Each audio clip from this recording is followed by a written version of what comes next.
Ratchet! Tools!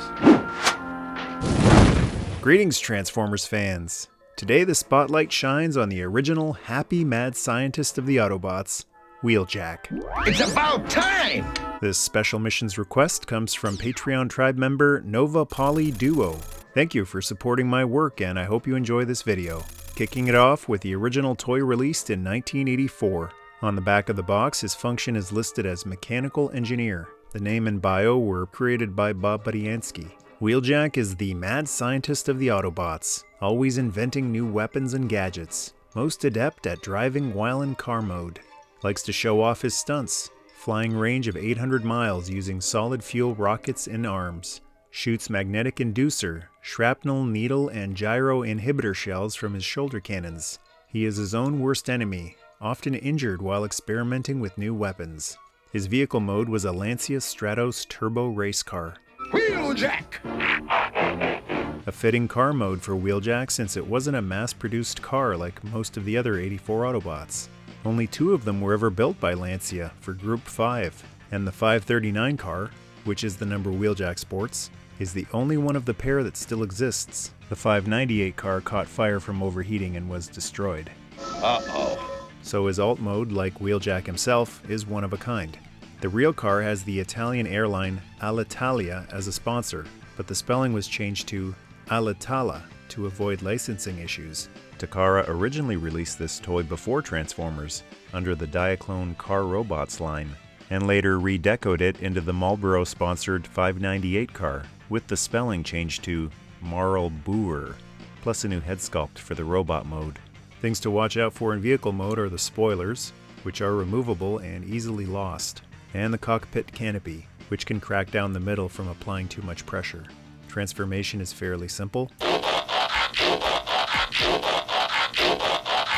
In robot mode, Wheeljack is pretty squat looking.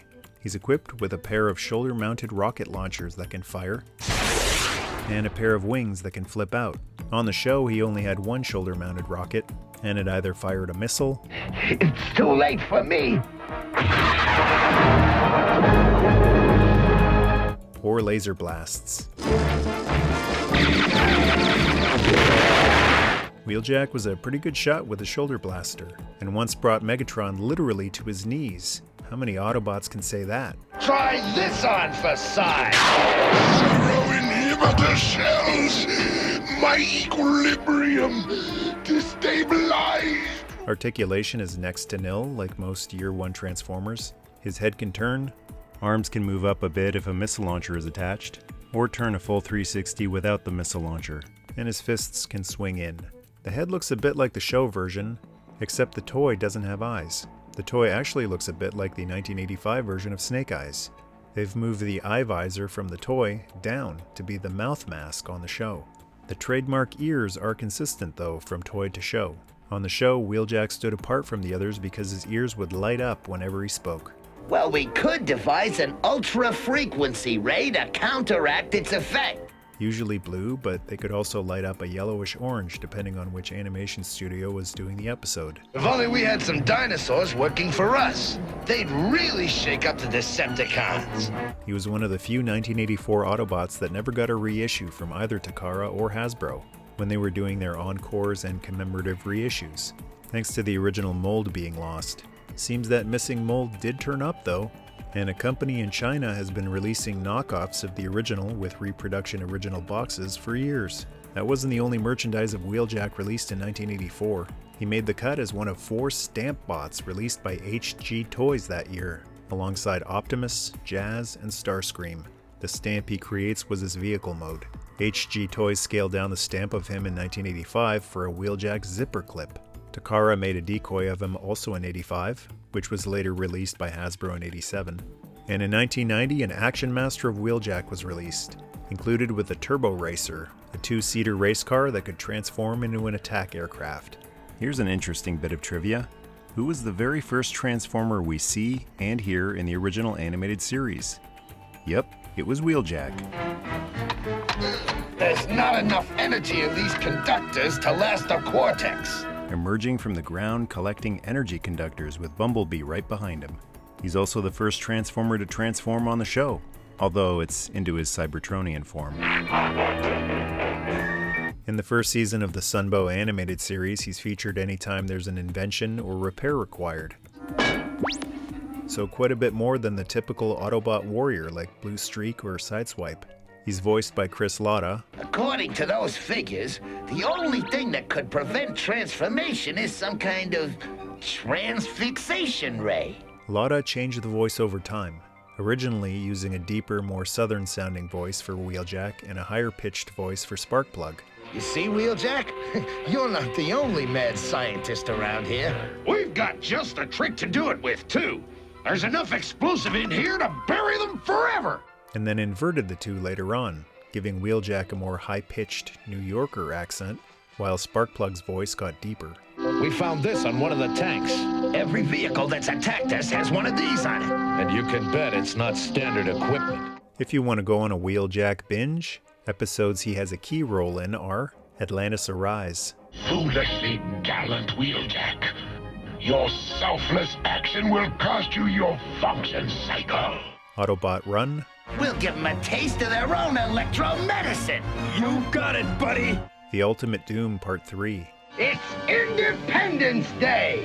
The Immobilizer, Immobilizer. It can stop any moving object in its tracks.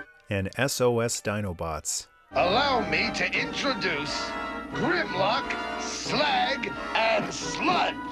Even though the idea of creating the Dinobots was his, they never treat him as a father figure. Dinobots, we've got a job for you. Me, Grimlock, no like orders. They're just as annoyed by Wheeljack as they are with any other Autobot, always telling them where to go and what to do. We really need your help. Why won't you give us a hand? Me don't know why not. So we help. This time. I've got to work on their personality circuits. SOS Dinobots is also a special episode for Wheeljack because he goes against Optimus Prime's orders and uses the Dinobots to rescue Prime and the other Autobots. But Optimus Prime decreed that the Dinobots must never be activated again. Any better ideas? At the conclusion of the episode, Optimus concedes that Wheeljack's way was the right one and allows the Dinobots to remain part of the team. And whatever punishment you have in mind, we deserve. Sometimes even the wisest of men and machines can be in error. I have no reprimand for Wheeljack or Bumblebee. The Dinobots shall remain among us. It's not too often the Autobot commander humbled himself to one of his troops like that. So if you're looking for the Wheeljack episode of G1, SOS Dinobots is the one. He was phased out of the show in Season 2 thanks to the introduction of the two new Autobot engineers, Hoist and Grapple, A-OK, Grapple, with a capital A. and scientist Perceptor, who took over most of the invention duties.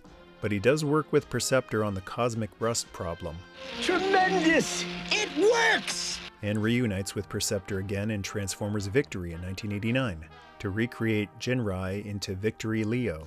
As mentioned in the recent History of Transformers 1989 Japan edition, his death in Transformers the movie was ignored, as it should be. A throwaway shot as a corpse on the ground during a big battle is no way to write off this guy. One of the things I like the most about Wheeljack is his upbeat attitude. If I close my eyes and picture the character, I see him surrounded by Autobots with their arms crossed, looking concerned, while I hear his quiet chuckle and him telling them not to worry. I think you're gonna eat those words on a silicon wafer. That's what Wheeljack was, a warrior, not a worrier. For a character so rooted in science, he showed more faith than most of them. But I beg you, Optimus, please, don't make me pull the plug on him. He had faith in the Dinobots, even when Optimus Prime said to pull the plug. He had faith that adding 2 more Dinobots would work out. He had faith his workshop on Cybertron would have just the tools he needed. And he had faith whatever crazy invention he was working on wouldn't blow up in his face. Just because you're locked in an endless war with malevolent psychopaths for eons, doesn't mean you can't have faith and keep a positive attitude. Listen, the Dinobots have a lot of good qualities. I'll admit they're kind of clumsy, but lately I've been teaching them to use their powers with a little more finesse. Wheeljack never had trouble laughing at himself or the situations he was in.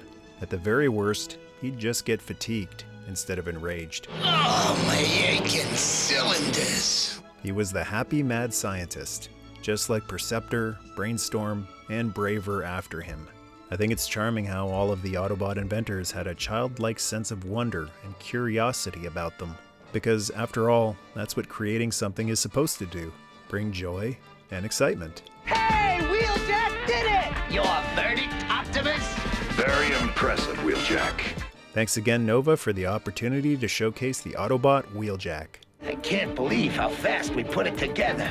Good night, good luck, God bless, and keep on creating. Nerdist.